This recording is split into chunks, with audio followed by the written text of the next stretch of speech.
पहला सवाल ये है कि बरेली जैसी जगह पर तुम्हारे बारे में जैसा एक्सपेरिमेंटल नाटक, मतलब एक्सपेरिमेंटल मैं कहना चाहूँगा उसको उसके फॉर्मेट में और या उसकी शैली में करना आपके लिए आपको क्या लगता है कितना सेटिस्फाइंग होता है? क्योंकि कल एक दो लोगों की बातचीत मैंने सुनी, मतलब हालांकि कोई दो लोगों की बातचीत को ऐसे पब्लिक नहीं करना चाहिए, इशारों में, कि वो लोग जो है उसको समझने में उनको मुश्किल आ रही थी, क्योंकि उनको लग रहा था कि ये कुछ नाटक वही है जो आप पहले से लिखते रहे हैं और उसी तरीके की चीज़ें चल रही हैं।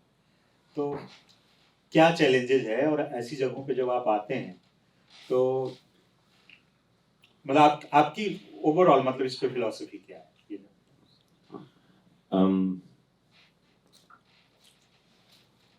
मतलब मैं एक तरीके का थिएटर बहुत पसंद करता हूँ मुझे। और आप इवॉल्व करते हो, जैसे पहले मैंने शक्कर के 5 गाने जो नाटक किया था वो एक सोलो प्ले था जो कुमुद भाई करते थे। उसमें भाषा, एक तरह की कहानी और उसकी एक एब्सर्डिटी थी, एक बात कहने की, जिसमें एक आदमी कविता ढूंढ रहा है और असल में उसका पूरा जीवन ही कविता है। लेकिन क्या होता है कि आप मुझे ऐसा लगता है कि हमारी जितनी भी यात्राएं हैं, जैसे कि जावेद साहब भी बता रहे थे कि उसके दरवाजे जो हैं भीतरी खुलते हैं, बाहर नहीं खुलते। कोई भी एक किसी भी तरीके का आर्ट फॉर्म अगर आप जिसमें आप एक तरीके का शोध में चले जाते हैं उस आर्ट फॉर्म के, तो वो सब भीतरी है, क्योंकि एक पूरा यूनिवर्स है भीतर। तो उसमें आपको जितनी तरीके की चीजें दिखने लगती हैं और मिलने लगती हैं, वो इतनी, अब मुझे नहीं पता मैं कितना साझा करना चाहता हूँ ये बातें। मतलब मुझे नहीं पता कि मैं ये नाटक प्रस्तुत करने में ज्यादा एक्साइटेड हूँ या इस नाटक को बनाने में। मुझे हमेशा इस रिहर्सल ही अच्छी लगती है। मुझे तो कभी शोज पसंद नहीं आते हैं, मैं कभी अपने शोज देखता नहीं हूँ।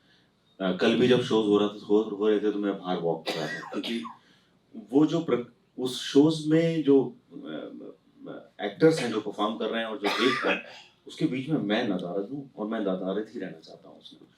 तो लेकिन मेरा जो बनाने का जो प्रक्रिया है वो इतनी ज्यादा एक तरीके से वो इतना एक इतना बढ़िया एक्सपेरिमेंट होता है। मुझे लगता है मैं कोरे पन्ने के सामने अकेला ही बैठा हूँ और ये सारे एक्टर जो हैं ये मेरे पात्र हैं जो जिंदा हो गए हैं और मेरे कहने पे हिल रहे हैं और मेरे कहने पे ये अलग अलग चित्र बना रहे हैं। वो जो चित्र बना रहे हैं उसकी जैसे ये तुम्हारे बारे में कि मैं हर एक सीन पे एक पूरा नॉवेल लिख सकता हूँ। अच्छा, वो मुझे इतने ज्यादा चीजें देता है। एक एक चित्र, एक एक इमेज जो बनती है, जिसमें सब लोग मिलके जब एक दूसरे को बुरी तरह पकड़ना चाहते हैं और बार बार छूट रहे हैं, उस बात में मैं पूरा नॉवेल लिख सकता हूँ। तो ये थिएटर इतना खूबसूरत मुझे लगता है कि वो माध्यम की शायद उसमें कोई एक इमेज, कोई एक लाइन, कोई एक चीज लोगों को बिल्कुल बहुत अपनी लगी होगी और कुछ चीजें नहीं समझ में आई होंगी, बट जीवन ही हमें समझ में नहीं आता है। तो ऐसा मुझे कोई लोड लगता मतलब है। इसको ऐसे भी जो ये वाली बात आपने विलग होने वाली कही, ये कुछ वैसा ही है कि जैसे एक लेखक कोई अपनी जब किताब पूरी करता है, पूरी करने का मतलब जब वो उसको एक तरफ कर देता है कि अब ये मेरी तरफ से आखिरी प्रयास हो गया, ये मेरी तरफ से पूरी है किताब, तो शायद जिस तरीके से उसके बाद आमतौर पे, मतलब मैं सभी लोगों के साथ नहीं करता लेकिन मैं जितने लोगों के संपर्क में था, वो उससे जिस तरीके से विलग होता है, वैसे ही आपकी रिहर्सल जब एक नाटक पूरी तरह से तैयार हो जाता है तो वो आप भी उसमें वैसे ही विलग हो। अधिकतर मैं छोड़ देता हूँ अपना नाटक, लेकिन तुम्हारे बारे में एक ऐसा प्ले है कि इसमें मुझे संभावनाएं लगातार दिखती रहती हैं। तो जैसे आपने जो कल जो पहला सीन देखा वो इसके पहले हुआ नहीं था कभी। वो पहला सीन मैंने जो दिल्ली में देखा उससे अलग, बहुत अलग था। तो वो पहला सीन मैंने पूरी तरह यहाँ के बदल दिया है। बीच के भी कुछ सीन्स अभी हमने जो शोज किए थे बदल दिए थे। तो वो मुझे इसकी संभावनाएं अभी खत्म होती दिखती नहीं है, तो जब तक वो दिखती रहेंगी मैं बदलता रहूंगा। लेकिन यह है कि वो मेरे दिमाग में चल रही है। मुझे ऐसे सपने आते हैं इस नाटक के कि हाँ इसमें तो ये भी कर किया जा सकता है, और मैं मेरे बेचारे एक्टर हैं जो खड़े हो जाते हैं कि अच्छा ठीक है करो, और क्या कर सकते हो हमारे साथ। मैं करता रहता हूँ। अच्छा, एक अभी बैठे बैठे मेरे दिमाग में ख्याल आया था एक कि जैसे आपने आपकी अब तक मानव की 12 किताबें आ चुकी हैं पाठकों के बीच, उसमें मैंने एक खास चीज नोटिस की कि वो आपस में वो कनेक्टेड है ना, कनेक्टिविटी है उनके भीतर। क्या ये ऐसा इसलिए है कि आप लगातार लिख रहे हैं? मतलब इस पे एक बार सोच के आप बताइए। जो लोग मतलब बहुत सारे लेखकों के साथ ये कनेक्टिविटी होती है, मतलब जैसे कोई लेखक, अगर मान लेते हैं कि वो फिक्शन राइटर है, उसकी कविताएं, उसकी कहानियां, उसके उपन्यास या और भी जो साहित्य मतलब कथा की और जो उपविधाएं हो सकती हैं, उन सब में जो लिख रहा है असल में वो इसलिए वो आपस में कनेक्टेड है क्योंकि आपका जीवन और आपका लेखन एक साथ लगातार चल रहा है बिना रुके।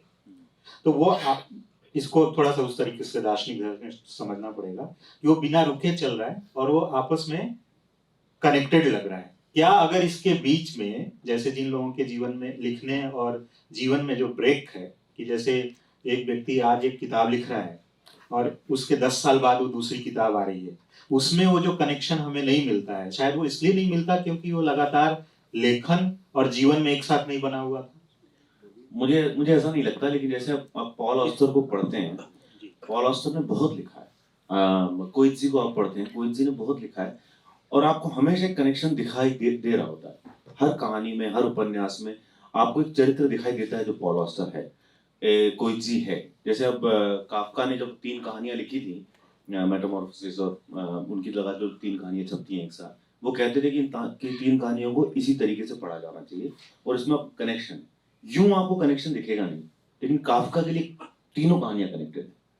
तो वो क्या होता है कि चूंकि मुझे बहुत अच्छा लगता है कि मैं अगर जैसे मैं कोइत्ज़ी को पूरा पढूं और मुझे उनकी डिसग्रेस में और उनकी बात की किताब में कनेक्शन दिखे तो मुझे अपनापन लगता है। मुझे लगता है कि मैं इसको बहुत अच्छे से जानता हूँ, मैं इसके घर रहा हूँ और ये घर में वही आदमी मेरे को फिर दिख गया है और मुझे वो बात बहुत सुंदर लगती है। इसलिए मैं बार बार अपनी एक नॉवेल में अगली नॉवेल का एक सिरा छोड़ देता हूँ कि जो आदमी अगली नॉवेल पढ़ेगा उसको पता होगा कि ये नॉवेल का जो सिरा है मैंने इसमें छोड़ा। अगर आप वो ना भी छोड़े तो वो तो जुड़ी हुई रहेंगी, मतलब ये वो तो आपकी कोशिश है। लेकिन अगर मैं ना भी छोड़ूं या छोड़ूं, उस नॉवेल पे कोई असर नहीं पड़ता, उस नॉवेल पे भी फर्क नहीं पड़ता और उनके आपसी जुड़ाव पे भी मतलब मेरी दृष्टि में फर्क नहीं पड़ता। लेकिन मुझे क्या लगता है नहीं, तो मेरा एक सवाल इसमें दूसरा भी था कि जैसे आप ऐसे भी लेखकों को पढ़ते हैं जिनमें वो कनेक्शन नहीं दिखता, तो क्या उनमें भी एक कनेक्शन होता है जो हमें नहीं दिखता, या वो कनेक्शन इसलिए नहीं होता जैसा मैंने कहा कि वो जो लेखन और जीवन में जो एक मतलब मध्यांतर है वो नहीं आ पा रहा है।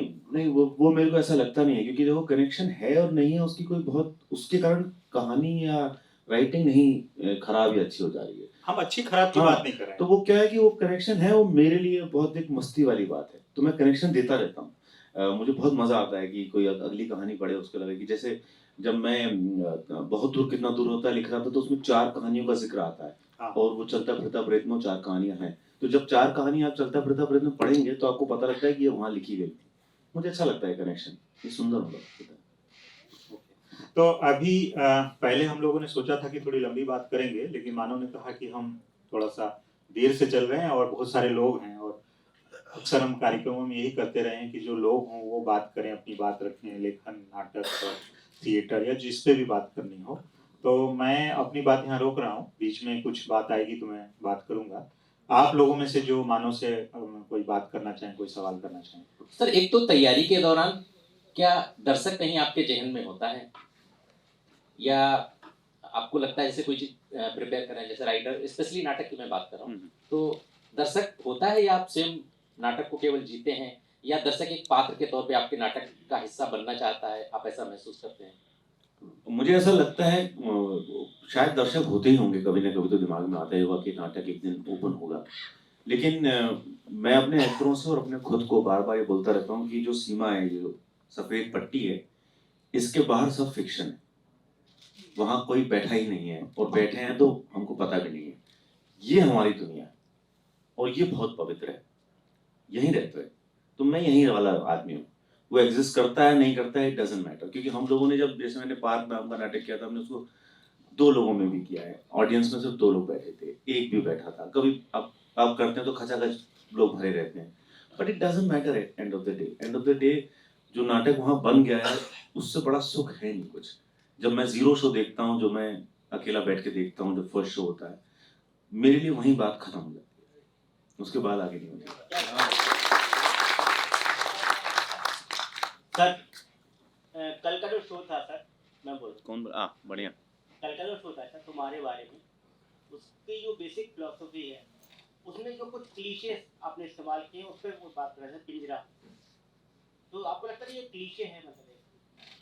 हाँ बढ़िया है वो। हाँ नहीं बढ़िया है, लेकिन उसको और जस्टिफाई किया जा सकता है क्या?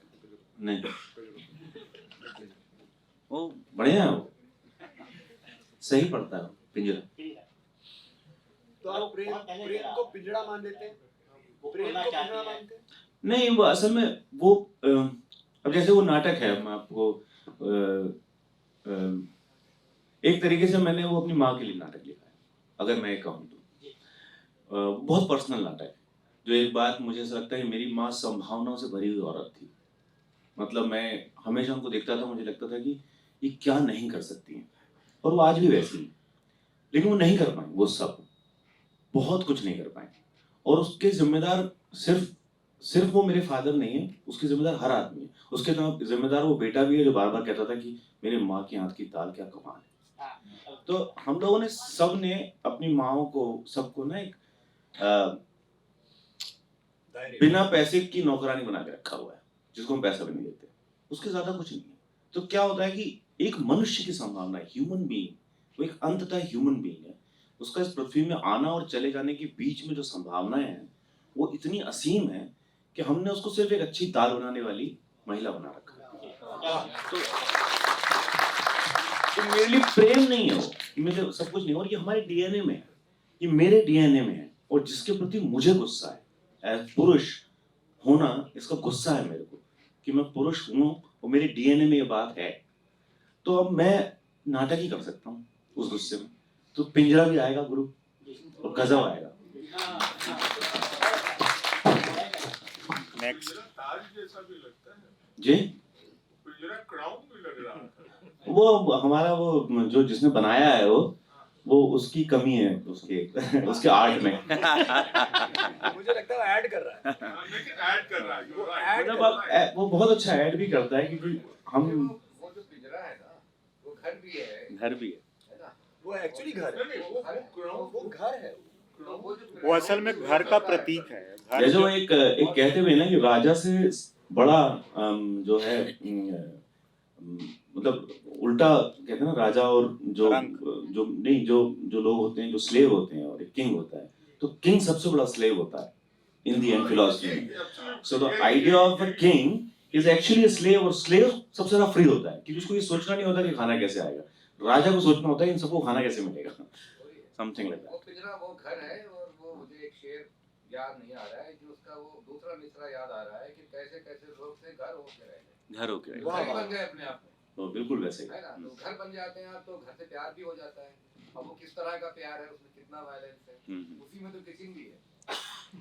जहाँ वो दाल बनाती है। हाँ जी सर इसलिए शुक्ला जी कहते हैं कि वो घर उसमें जाने के लिए नहीं होता, जितना लौटने के लिए होता। हाँ, वो एक अलग बात है, शुक्ला जी जो कहते हैं, बहुत सुंदर बात है। आपने जो कहा ना कि आपने अपनी माँ में इतनी सारी संभावनाएं देखी लेकिन वो पूरी नहीं कर पाई, तो आपको अपना डीएनए यानी कि आपका जो मेल, आपका डीएनए से मतलब है मेल वाला Male, XY, yeah. उसकी वजह से आप भी उनको इतना हेल्प नहीं कर पाए। नहीं ऐसा नहीं है। नहीं आपको गुस्सा आया ना, तो गुस्सा नहीं क्या है ना, मैं देखो स्मॉल टाउन से आता हूँ, मैं एक तरीके के समाज से आता हूँ, और आपको बहुत देर बाद पता लगता है कि आप कितनी गलतियां लगातार करते आ रहे थे। मेरे जितने संबंध हुए हैं उसमें लगातार मैं एक गलती करता आ रहा था।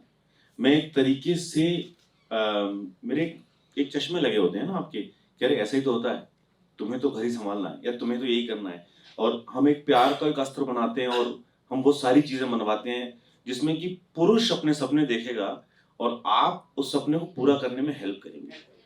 मतलब ऐसा कभी नहीं होता कि हम बोलें कि what do you want to do and I will do everything, but वो हमेशा ही मैंने जितने भी पावर डायनेमिक्स में इक्वेशन देखे हैं तो हमारे डीएनए में है बात। तो बात ये नहीं है कि मैंने माँ की क्या हेल्प की, मैंने खुद को बदला है कि नहीं, और जब मैं बदला हूं तो इस बात का गुस्सा है कि बहुत उम्र निकल गई मेरी ये समझने में कि मैं कितनी गलतियां लगातार करता आ रहा था और अभी भी करता हूं।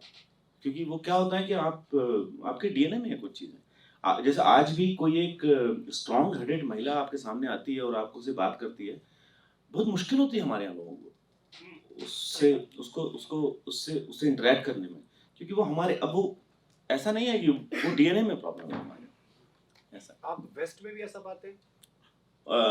वहाँ एक अपने अलग वो है, क्योंकि उनकी जिस तरीके से नहीं तो फर्क है ना, वो विकसित लोग हैं। विकसित लोग हैं, लेकिन विकसित लोगों की भी अपनी समस्याएं हैं जिससे वो लोग जूझ रहे हैं। लेकिन मैं चूंकि यहीं पला बड़ा हूँ, तो मुझे लगता है कि ये बातें मुझे कह देना बहुत जरूरी है, और शायद ये माफी नामा है मेरा ही।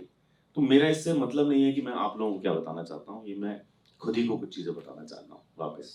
सर मेरा भी एक प्रश्न है जी। आपने बारामूला से लेकर कोपेनहेगन तक हर शहर का जिक्र किया अपनी किताबों में, तो बरेली से इतनी बेवफाई क्यों है? मैं बरेली ज्यादा रहा नहीं हूँ, जब ज्यादा रहूंगा तो मैं इसका भी जिक्र कर दूंगा। एक सवाल मैं भी करना चाहता हूँ कि जैसे आपका जो लेखन है, और हम जब देखते हैं कि एक भक्ति आंदोलन शुरू हुआ 1011वीं शताब्दी में, अलवार संतों ने शंकराचार्य के खिलाफ उठ करके एक तरीके से भक्ति आंदोलन किया और आकर के वैष्णव संप्रदायों को यहाँ जोड़ा, और नॉर्थ में आकर के पूरे 13वीं-14वीं शताब्दी में भक्ति आंदोलन पूरे में फैला। आज का जो परिप्रेक्ष्य है, आज फिर एक वही स्ट्रीम डेवलप हो रही है, और क्या वो हमारे लेखन को, जिसे आज अखबार से लेकर के स्टार तक हर कोई उस रस में डूबना चाह रहा है, घूमना चाह रहा है, उसी में रंगना चाह रहा है, क्या ये हमारे साहित्य को, हमारे नाटक को प्रभावित करेगी? और जब नाटक लिखता है तो ज़्यादातर वो अपनी वैयक्तिक चीज़ों का एक्सप्लेनेशन, बाहर एक्सप्लोरेशन करने की कोशिश करता है कि वो निकाल के बाहर लेके आके आए। बाहर की चीज़ों को किस तरीके से आप इसमें देखते हैं? यार असल में हर चीज़ असर करती है आपके ऊपर, हर एक घटना जो अगल बगल घट रही होती है असर करती है आपके ऊपर, और ये हम सब पे असर कर रही है, मतलब किसी भी तरीके का, चाहे पॉजिटिव वे में चाहे नेगेटिव वे में। अब इसमें चूंकि मैं एक फिक्शनल राइटर हूँ, और मैं कहता भी हूँ कि मैं एक फिक्शनल वर्ल्ड में रहता हूँ, ये, और मैं एथीस्ट हूँ, मैं नास्तिक आदमी हूँ, मैं चीज़ों को एक कहानी की तरह लेता हूँ, मुझे हर चीज़ सुंदर कहानी दिखती है, उससे ज़्यादा कुछ नहीं दिखता है, और मेरी एक समय सीमा है इस पृथ्वी पे, उसके बाद मैं हूँगा नहीं, और मेरे को कोई इंटरेस्ट नहीं उसके बाद क्या हो, है ना, उसका बाद तो मेरे को समय सीमा में मैं एक फिक्शनल वर्ल्ड में ही रहना चाहता हूँ, मुझे रियल वर्ल्ड से कोई मतलब है नहीं। तो उसमें मेरे को जो कहानियाँ अच्छी लगती हैं, जिन चीज़ों को लगता है कि मेरे को बात करने में मज़ा आएगा, और मैं एक तरीके के, जैसा होता है ना कि आप हमेशा ये चाहता हूँ कि दर्शक में मुझसे भी ज़्यादा इंटेलिजेंट लोग बैठे हैं, मैं हमेशा ही मानता हूँ। मुझे लगता है कामू, सात्र और निर्मल वर्मा और विनोद कुमार शुक्ल बैठे हैं मेरा नाटक देखने, और मुझे बड़ा मज़ा आता है नाटक करने में। तो मैं हमेशा यही मानता हूँ कि मेरा एक दुनिया है, इस दुनिया में मेरे दर्शक ही हैं, ये लोग मुझे पढ़ते हैं, और मैं उसी में रहना चाहता हूँ। अच्छा, जैसे टी.एस. एलियट ने कहा है कि जितना राइटर अपने आप को करेक्टर से दूर ले जाता है, उतनी अच्छी एक कृति बनकर सामने आती है। आप जब उसको लिखते हैं तो क्या वो डिस्टेंस मेंटेन हो पाती है? मुझे पता नहीं हुआ, मैंने टी.एस. एलियट की वाली बात पढ़ी नहीं, थैंक गॉड। मुझे पता नहीं, मुझे लिखने में बहुत मज़ा आता है, तो मैं क्या करता हूँ, मैं लिखता हूँ, और कई बार मैं बहुत करीब रहता हूँ, कई बार मैं चिपका हुआ रहता हूँ, और कई बार मैं वहाँ होता ही नहीं हूँ, तो मुझे सारी बातें अच्छी लगती है, ऐसा। जी। मेरा नाम आशुतोष है, मैं आपका प्ले नहीं होता है, लेकिन मेरा सवाल आपसे है कि आप कश्मीर से होशंगाबाद आते हो, और बहुत गोली घंटा की दुकान से भी सब कुछ किया आपने, आप स्पोर्ट्स अथॉरिटी ऑफ इंडिया में थे, और एक नाटक देख के आपके अंदर आया कि मुझे थिएटर करना है। क्या उस समय आपकी कोई इनसिक्योरिटी नहीं थी, या ये कहना होगा कि आप थोड़ा अपने माता पिता के रूप में थोड़े लकी थे कि उन्होंने इस चीज़ को समझा? क्योंकि मुझे ऐसा लगता है कि जो सपने आम लोग देखते हैं उसको लेकर के आर्टिस्ट जी रहे होते हैं, और वो सबसे पहला कदम जो हम उठाते हैं इस अनिश्चितता में, सबसे ज़्यादा डरावना भी वही होता है। तो मुझे वो जानना है, आज मैं आपके इनसिक्योरिटीज़ को शायद नहीं समझ पाऊंगा, लेकिन 2008, 2002-3 से 2013 तक का जो आपका वक्त, मैं समझ गया आपका सवाल। मुझे लगता है कि वो आप अपनी एक उम्र होती है, आप अपनी लाइफ को बहुत सीरियसली लेते हो, आपको लगता है कि ये मतलब मेरे सारे डिसीजन, ये दुनिया जो है ये बहुत ज़्यादा जो है मेरे ही लिए बनी है, और इसमें सारी चीज़ें जो है एक एक कदम उठा के जो है मेरे को बस रखना है, और सबको इससे पता नहीं क्या हो जाएगा। और जब एक उम्र क्रॉस होती है तब पता लगता है कि इट डजंट मैटर, कुछ तुम यहीं रहोगे। जब तुम कल नाटक नहीं देख पाए तो शायद तुम वो आदमी होते जो मानव कौल होता, जो नाटक देख के बदल चुका होता, अब तुम नहीं बदल पाओगे क्योंकि तुमने कल नाटक नहीं देखा। मैंने हबीब साहब का नाटक देखा था, तो क्या है कि अंतर यह है कि मैं बहुत नाइव था, मैं अभी भी बहुत नाइव हूँ। तो मुझे कोई चिंता नहीं होती है कि वहाँ क्या होगा, और दुनिया बहुत सुंदर है। जब आप ट्रैवल करना चालू करोगे आपको पता लगेगा हर आदमी आपका स्वागत कर रहा होता है। तो घूमो घामो और ज़्यादा सीरियसली मतलब, बिकॉज आप ग्रेट काम करोगे और नहीं ग्रेट काम करोगे, अंत में डजंट मैटर। 100 साल बाद यहाँ अलग लोग बैठे होंगे, यहाँ एक अलग 2 आदमी बैठे होंगे, आपका नाम का जिक्र भी नहीं होगा। तो क्या है, इतना क्यों सीरियसली ले रहा है? वो सब फिक्शनल है, सबको अपना अपना जीवन मिला है। मेरी माँ को अपना पूरा जीवन मिला था, उन्होंने अपने तरीके से जिया, मुझे एक मिला है और मैं चला जाऊंगा कुछ समय बाद। तो जितना मिला है मैं उसको तो वैसे ही जीऊंगा जैसे मैं जीना, ऐसा। एक सर, अभी आपने बताया तुम्हारे बारे में मेरी माँ के लिए लिखा है आपने, ऐसे ही एक आपकी किताब है शर्ट का तीसरा बटन, तो उसके बारे में जरा बताइए, उसकी इंस्पिरेशन क्या? या मैं होशंगाबाद में पला बड़ा हूँ, और वहाँ पे क्या है कि हर मोड़ पे कहानी होती है। जैसे जावेद साहब यहाँ पे हैं बरेली में, तो यहाँ उनको हर सड़क पे हर चौराहे पे कहानी लिख जाती होगी। तो मुझे ऐसा लगता है, मैं दूर हूँ वहाँ होशंगाबाद से बहुत, तो मैं बहुत अच्छे से देख पाता हूँ उसको। और मुझे बचपन की जो आँख होती है वो मुझे बहुत पसंद आती है, वो एक उम्र की जो एक आँख होती है।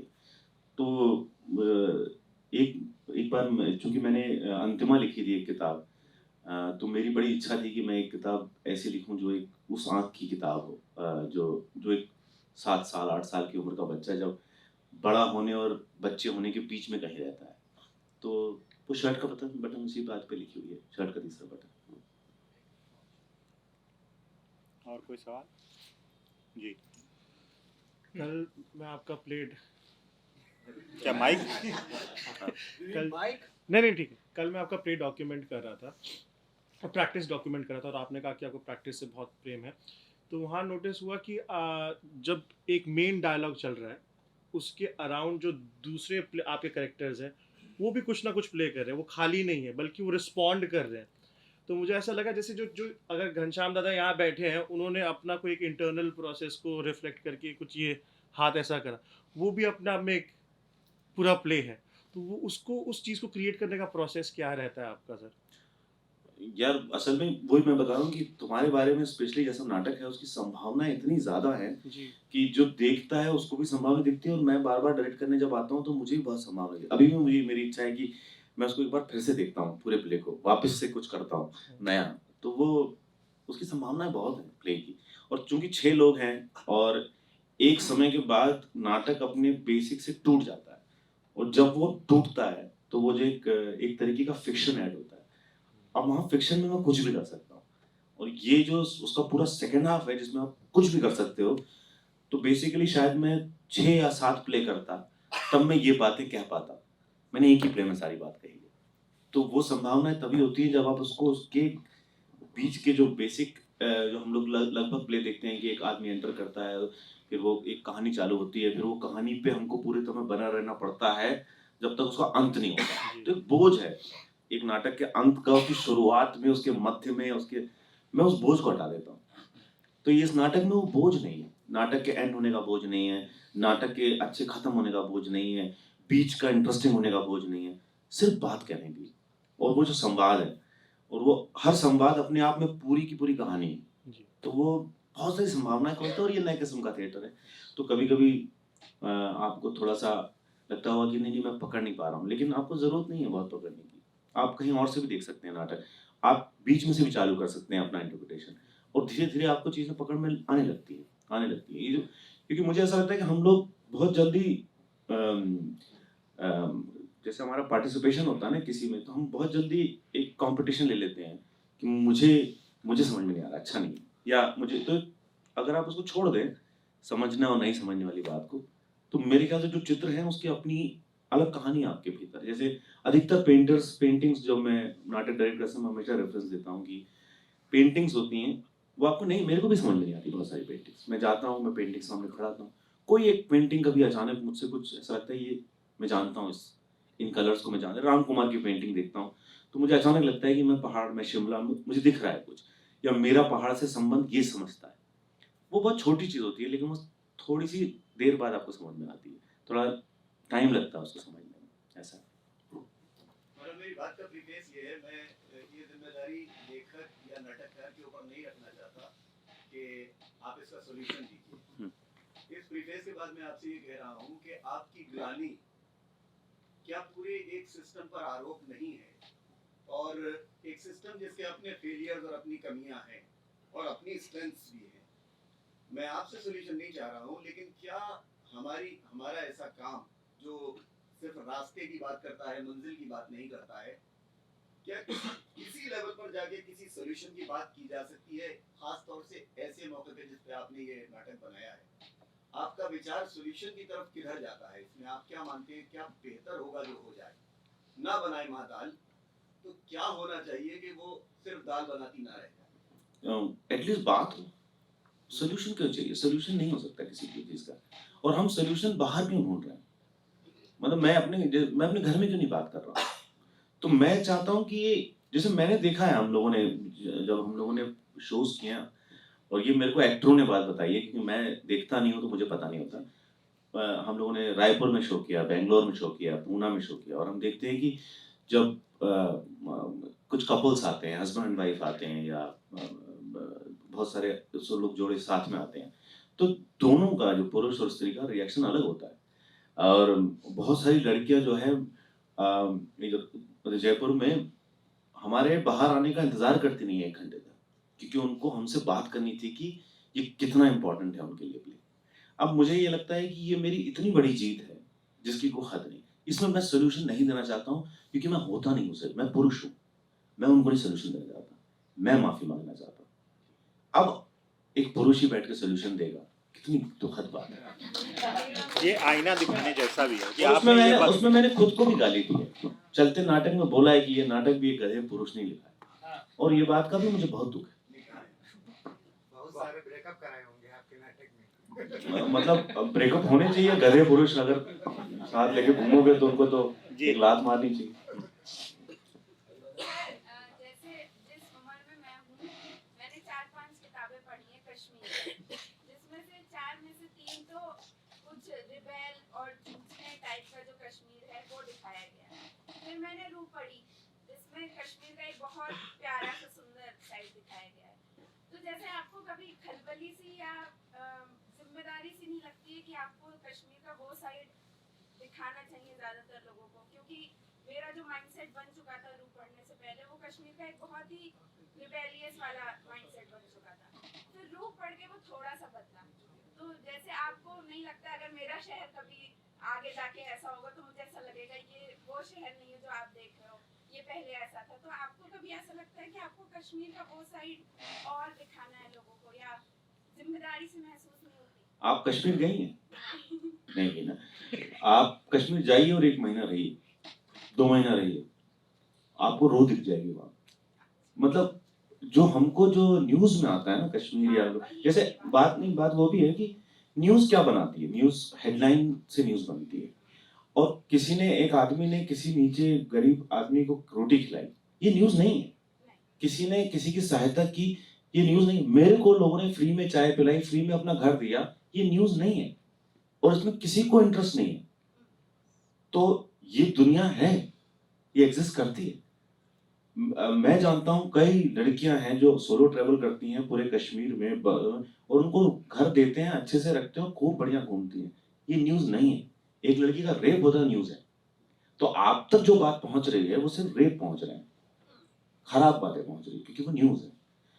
रूह में आपने पढ़ा तो वो अलग नहीं है, वो सत्य है, सुंदर है बहुत, ये दुनिया बहुत सुंदर है, इसकी न्यूज खराब है।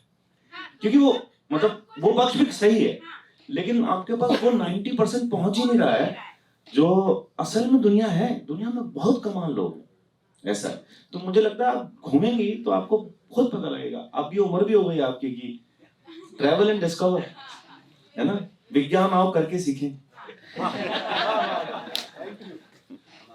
जी सर मेरा नाम शुभम है, लखनऊ से आया हूँ। कल ही सर आपका नोवेल मैंने पतझड़ खत्म किया लाइब्रेरी में बैठे बैठे। अच्छा। तो आपके सबसे पहले पेज पे लिखा है आइए कुछ दूर जाके खुद के पास आते हैं, और इत्तेफाक से आपका जो इंस्टाग्राम का वो पोस्ट देखा हमने कि बरेली में जो है वो है टॉक कर सकते हैं आपसे। सर इसी का असर है आपके नोवेल का जो मतलब आपके सामने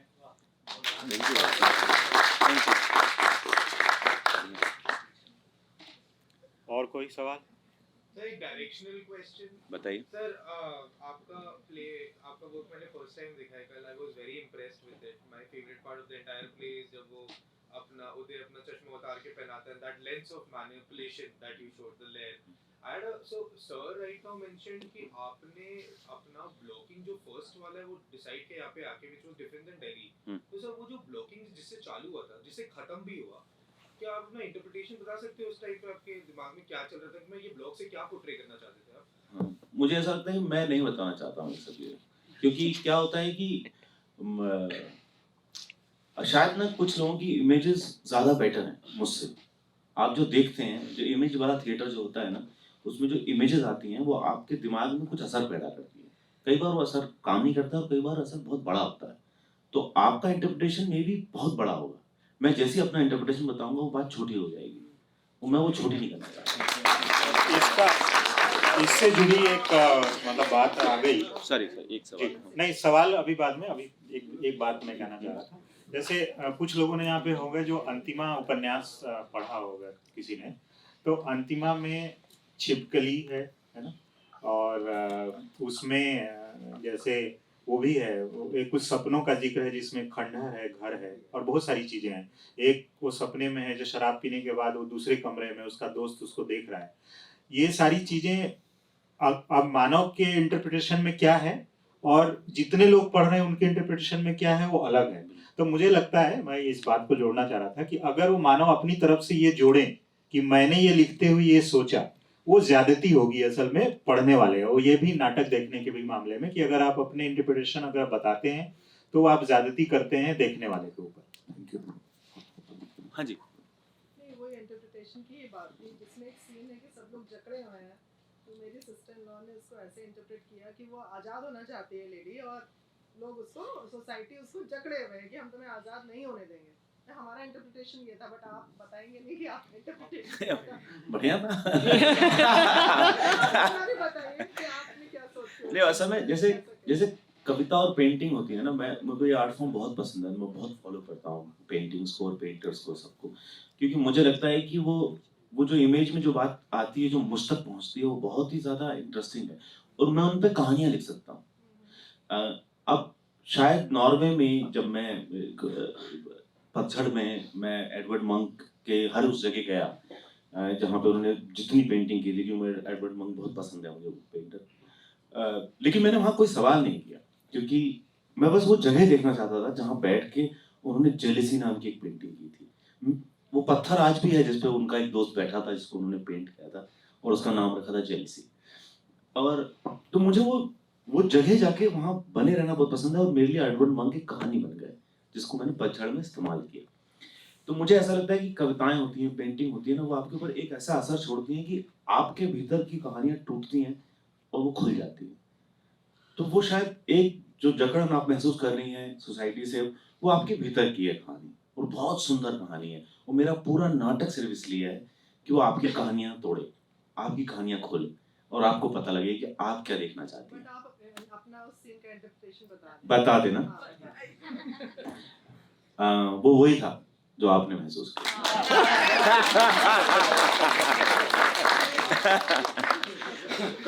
लेकिन ऐसा हुआ है कि ये खासकर तुम्हारे बारे में नाटक जितनी बार लोगों ने देखा है उतनी बार उनके बिल्कुल नए इंटरप्रिटेशन आए।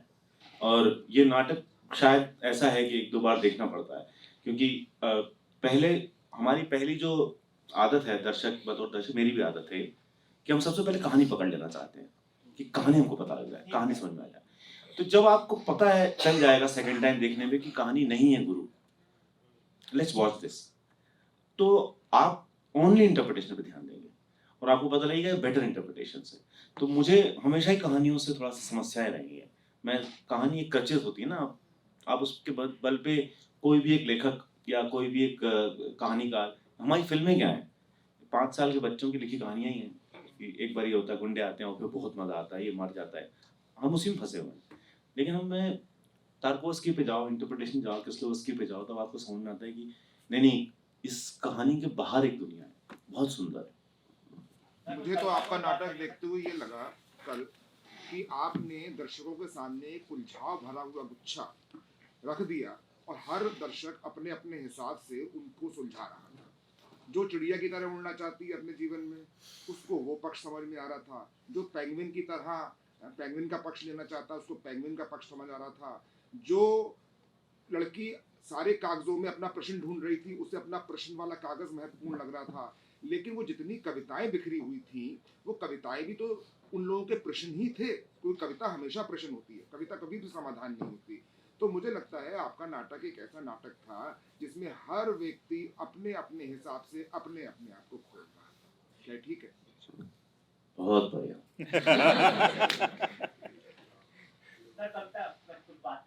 नहीं, कुछ बोल रहा था पीछे, किसने? अच्छा, क्या बोल रहे थे साहिब? कविता पे बढ़िया होती कविता है। मेरी कविता मैं मेरे को याद नहीं रहती कविता गुरु। मैंने किताब लिखी है और वो इन्होंने छापी है बहुत मेहनत से, और वो इसलिए छापी है कि आपको जब कविता सुनने की इच्छा हो, उठाए कविता पढ़ें, आपको बहुत मजा आएगा। हाँ, मैंने सुना है। मेरे को याद नहीं रहती गुरु, थैंक यू सो मच। हाँ, मतलब मैं नहीं सुनाता हूँ यार, मैं वो हूँ नहीं वो आदमी। मैं कविताएं नहीं सुना पाता हूँ। पढ़िए, बहुत मजा आएगा। आप पढ़ के सुनाइए अपने दोस्तों को, बहुत मजा आएगा। तो खत्म करें लोग? जी जी, बिल्कुल बिल्कुल।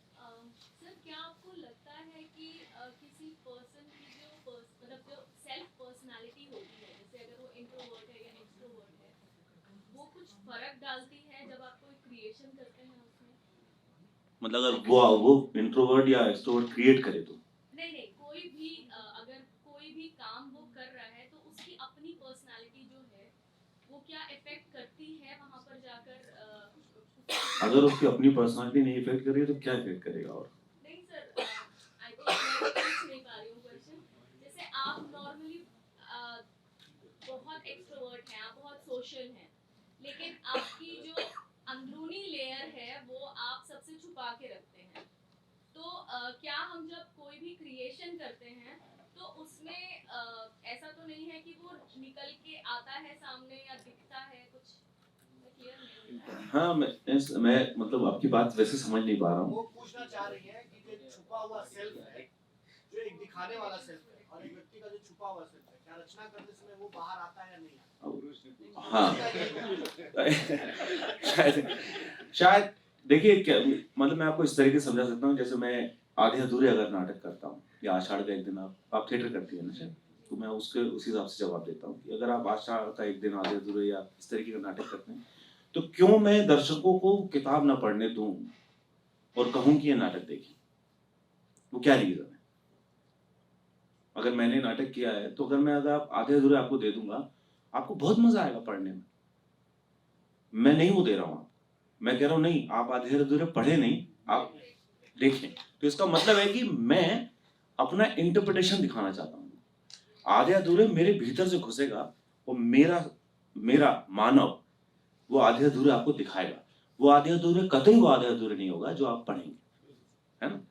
तो उसमें जब मेरे भीतर से कोई बात गुजरती है और मैं उसको इंटरप्रेट करता हूँ, वो डायरेक्शन होता है।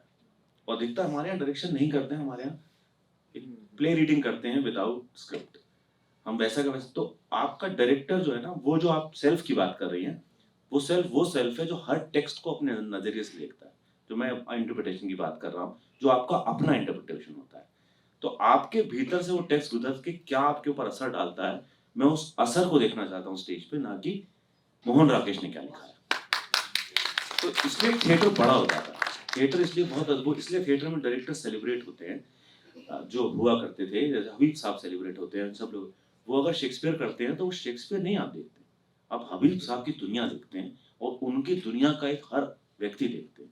तो इसलिए मुझे लगता है हमारे यहाँ डायरेक्शन में इम्पॉर्टेंट बात है कि आपका भीतर का जो निज है, जो बेकार में आपने संभाल के रखा है, इसका कोई वैल्यू नहीं हो, सड़ जाएगा, उसको मत नहीं संभाल के रखिए, उसको खोलिए। हम वही देखना चाहते हैं। तो थैंक यू सो मच। आज शाम का प्ले है गोलूबा सोपा, देखिएगा, आपको मजा आएगा।